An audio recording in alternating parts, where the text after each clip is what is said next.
अस्सलाम वालेकुम जी। सहाराना आपको खुश आमदीद कहता है, सहाराना ऑफिशियल में और सलाम पेश करता है।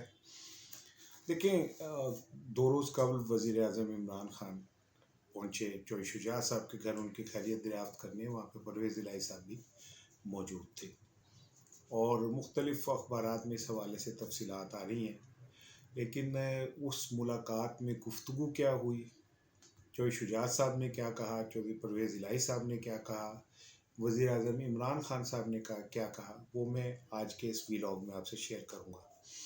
और उस गुफ्तगू में जहाँ एक दूसरे के साथ जो ट्रस्ट डेफिसिट था वो भी कम हुआ, लेकिन उसके साथ साथ जो सबसे अहम बात हुई वो ये कि पंजाब के एक अहम तरीन सियासी शख्सियत का मुस्तकबिल भी इनडायरेक्टली तय हो गया कि उसका मुस्तकबिल क्या होगा। और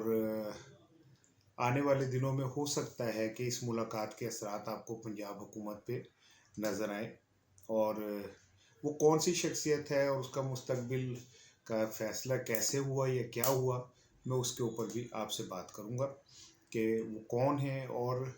दोनों जानिब से, इमरान खान साहब की जानिब से और चौधरी शुजात साहब और परवेज़ इलाही साहब की जानिब से भी कुछ चीज़ें ऐसी की गई कि जिसे ये एक तासुर बना कि इन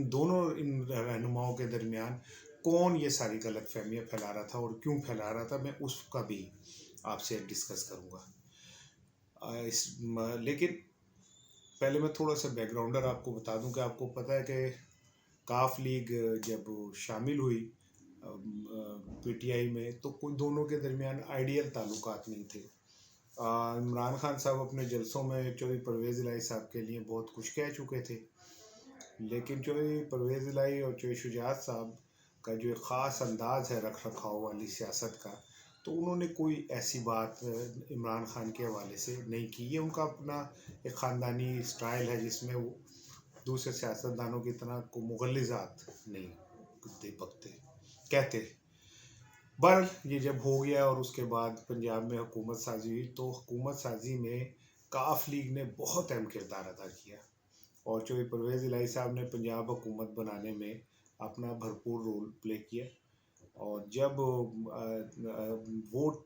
पड़े पंजाब असम्बली में एतमाद का, तो परवेज़ इलाही साहब को वज़ीर आला से 20 वोट ज़्यादा मिले तकरीबन। परवेज़ इलाही साहब का पंजाब के हवाले से बहरहाल एक बहुत तजर्बा भी है। और अगर मैं ईमानदारी से आपको अपने ख्यालात शेयर करूं, तो परवेज़ इलाही साहब मेरी नज़र में आज तक पंजाब के सबसे बेहतरीन काबिल वज़ीर आला रहे, क्योंकि उस दौर में जितनी तेज़ी से तरक्याती काम हुए, सिर्फ लाहौर में नहीं बाकी पंजाब में भी 1-1, 2-2 बनी, मेडिकल हॉस्पिटल्स का एक जाल बिछाया गया, बहुत सारे काम जो हैं वो चौधरी परवेज़ इलाही साहब के दौर में हुए। बहरहाल उसके बाद जब अब हुकूमत बनी, तो मेरा ख्याल है कि जो परवेज़ इलाही साहब ये एक्सपेक्ट कर रहे थे कि बीइंग सीनियर पॉलिटिशियन उनको ज़्यादा कुशन मिलेगा काम करने का, लेकिन ऐसा नहीं हुआ। ये क्यों नहीं हुआ इस पे अब मैं आपसे बात करूंगा, लेकिन पहले मैं आपसे मुलाकात के ऊपर गुफ्तगू करता हूँ। जब वज़ीर आज़म इमरान खान साहब पहुँचे चौधरी शुजात साहब के पास और जाके उन्होंने उनकी खैरियत दरियाफ़्त की, तो दबे दबे लहजे में बहरहाल चौधरी साहब ने ये कहा कि आप बहुत देर कर दिया अपने आने में, आपको तो बहुत पहले आना चाहिए था। जिस पे इमरान खान साहब ने कुछ अपनी मसरूफियात और तीसरी बातों का जिक्र किया, लेकिन फिर आहिस्ता आहिस्ता जब बर्फ़ पिघलती गई, तो एक मरहले पे इमरान खान साहब ने चौधरी शुजात को कहा कि आप मुझे परवेज़ इलाही की तरह समझें, आप मेरे बड़े हैं और मुझे हुक्म दिया करें। जिसके ऊपर चौधरी शुजात साहब ने कहा कि हम आपको हुक्म कैसे दें, आप तक तो हम बात ही नहीं कर सकते, हमारा तो आपसे राब्ते कोई नहीं है, और जो लोग आपके हमारे दरमियान है वो आपको गलत किस्म की इतलात देते हैं।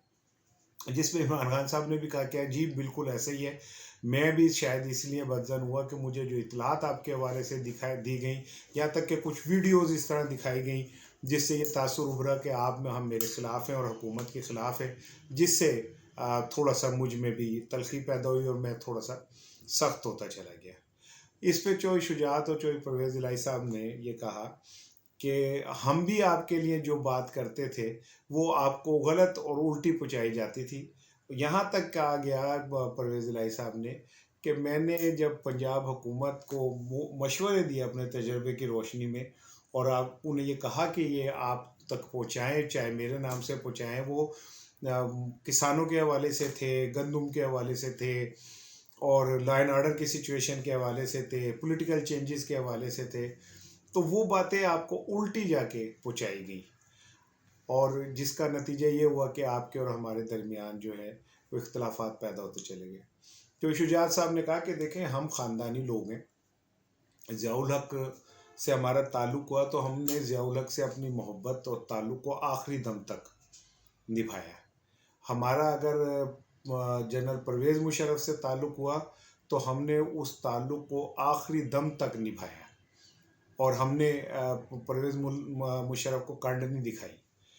آصف علی زرداری سے ہم مل کے بیٹھے تو آصف علی زرداری سے بھی ہم نے آخری دم تک پیپلز پارٹی کے ساتھ نظریاتی اختلافات کے باوجود آخری دم تک ساتھ نبھایا۔ تو ہم ان لوگوں میں سے نہیں ہیں جو پیٹھ میں چھری مارتے ہیں، اور ہم چاہتے ہیں کہ آپ کام کریں، ہم چاہتے ہیں کہ آپ ملک کی خدمت کریں، لیکن بدقسمتی سے ہم اور ہمارے اور آپ کے درمیان دیواریں کھڑی کر دی گئی۔ اب یہ دیواریں کس نے کھڑی کی یہاں پہ، یہ پھر بات پیدا ہوئی۔ تو پھر میں اب آپ کو بتاؤں کہ وزیر اعلیٰ بزدار کے حوالے سے چوہے پرویز الہی اور چوہے شجاعت نے بہت کھل کے بات کی۔ انہوں نے کہا کہ ہم نے وزیر اعلیٰ بزدار عثمان بزدار کو اس لیے سپورٹ کیا تھا کہ سب سے پہلے میں نے ان کو نائب ناظم یا وہ یونین کونسل کا جو ہوتا ہے وہ لگوایا تھا، اور ان کے علاقے میں ساری ترقیاتی کام میں نے خود کروائے تھے۔ تو میں یہ سمجھتا تھا کہ یہ ہمارے گھر کا بچہ ہے اور اسے سپورٹ کرنی چاہیے، لیکن میں نے جتنے مشورے دیے وزیر اعلیٰ بزدار نے وہ آپ تک نہیں پہنچنے دیے، بلکہ آپ تک غلط تصویر کشی کی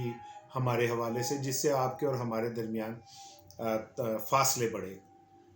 اس ملاقات کے بعد اب سچویشن یہ ہے کہ اب چوہے پرویز الہی اور وزیر اعظم عمران خان کے درمیان براہ راست جو ہے وہ رابطہ ہو گیا، اور یہ ایک خطرے کی گھنٹی ہے کہ عمران خان صاحب نے پہلی دفعہ بزدار صاحب کے اوپر عدم اعتماد کرتے ہوئے انہیں سائڈ پہ کر کے چودھریوں سے براہ راست رابطے کا فیصلہ کیا ہے، اور یہ بات پھر ثابت ہو گئی، اور یہ ان کے اس اقدام سے اور چودھری صاحب کے احتجاج سے یہ بات ثابت ہو گئی کہ وزیر اعلیٰ عثمان بزدار دراصل چودھریوں کو قریب نہیں ہونے دے رہے تھے وزیر اعظم عمران خان کے۔ انہیں یہ ڈر تھا، کمزور آدمی ہے، پولیٹیکلی ان کا کوئی بیک گراؤنڈر نہیں ہے، پرویز الہی کا ایک سٹرونگ بیک گراؤنڈر ہے۔ تو اب صورتحال یہ ہے کہ وزیر اعظم عمران خان اور پرویز الہی صاحب یا چودھری برادران کے درمیان جو رابطہ ہے وہ براہ راست ہوگا، براہ راست گفتگو ہوگی۔ وزیر اعلیٰ بزدار اس کا حصہ نہیں ہوں گے، اور وزیر اعلیٰ بزدار کو اب جو استعمال کیا جاتا تھا چودھریوں کی جانب سے کہ آپ یہ بات کہہ دیں یا یہ کر دیں، وہ ان کا رول یہ ختم ہو گیا۔ یہ ایک خطرے کی گھنٹی ہے، کیونکہ اگر پرویز الہی اور عمران خان کے درمیان فاصلے ختم ہو گئے تو ہو سکتا ہے کہ پنجاب میں بڑی چینج آئے، کیونکہ چودھری بہت بڑا ووٹ بینک کے ساتھ بزدار صاحب کے ساتھ کھڑے تھے، اور عمران خان کے بغیر تو بزدار صاحب کی حیثیت ہی کوئی نہیں ہے، تو اس لیے وہ بہت شدید خطرے میں۔ یا میں ایک اور چیز آپ سے شیئر کرتا چلوں کہ مسلم لیگ کا بہت بڑا تگڑا دھڑا بھی چودھری برادران سے رابطے میں ہے، جو ناراض دھڑا ہے، اور وہ یہ چاہتا ہے کہ چودھری برادران ان کے ساتھ کھڑے ہو، لیکن چودھری برادران کبھی بھی ایسا اقدام نہیں کریں گے جو ان کے لیے نقصان کے کھاتے میں جائے۔ ہاں، اگر حالات بدلے اور اوپر سے کہیں سے کوئی گھنٹی بج گئی تو پھر چودھری علن اعلان میدان میں ہوں گے، لیکن بظاہر اب جو صورتحال ہے وہ یہ کہ وزیر اعظم عمران خان اور چودھری برادران کے درمیان تعلقات بہتری کی طرف جا رہے، وزیر اعلیٰ بزدار کو مائنس کر کے۔ السلام علیکم۔